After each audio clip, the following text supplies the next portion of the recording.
c'est très important d'envisager la possibilité de rater, ne serait-ce que parce que si on n'accepte pas le risque de rater, on va rater toutes les opportunités. On ne va pas simplement rater ce qu'on a peur d'essayer, on va rater tout ce qu'on pourrait imaginer essayer.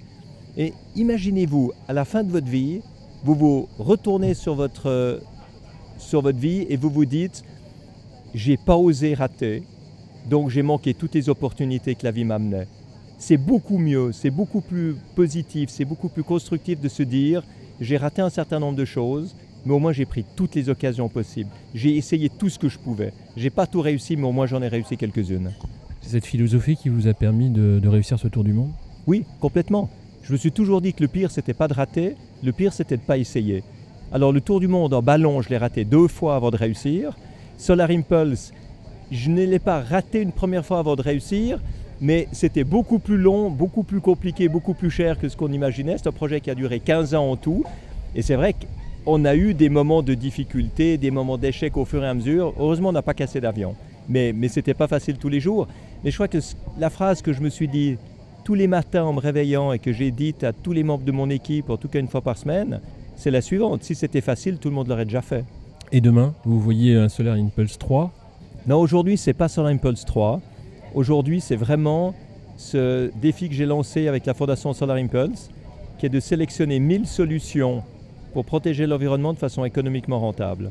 De labelliser la rentabilité économique de toutes ces actions, produits, technologies ou processus écologiques et les amener aux chefs d'État pour leur montrer ce qui existe aujourd'hui, qui est aujourd'hui à leur disposition pour avoir des politiques environnementales et énergétiques beaucoup plus ambitieuses que ce qu'ils font.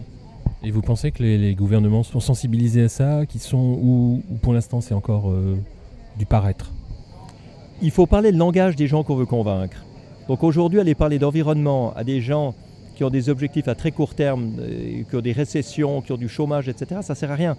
Par contre, ils sont très réceptifs, tous les chefs d'État et tous les patrons d'entreprise, si on leur montre comment gagner plus, comment avoir de la croissance, comment augmenter l'emploi, améliorer les chiffres de l'emploi, tout en protégeant l'environnement. Et c'est ça qui est disruptif, c'est de montrer que la protection de l'environnement aujourd'hui est un facteur de croissance économique et non pas un facteur de coûts supplémentaires. Les Américains ont compris qu'il y a un nouveau marché à développer dans toute la transition énergétique. Il y a des entreprises qui l'ont comprise aux États-Unis, il y en a qui l'ont comprise en Europe, puis il y en a encore beaucoup partout qui n'ont pas compris du tout. Et il y en a qui sont arc-boutés sur le statu quo, qui freinent des 4 fers en se disant on va faire durer le statu quo le plus longtemps possible, et c'est ça qui va les faire disparaître. Aujourd'hui, le monde va tellement vite qu'il faut être un leader. Si on n'est pas un leader, on disparaît. Merci.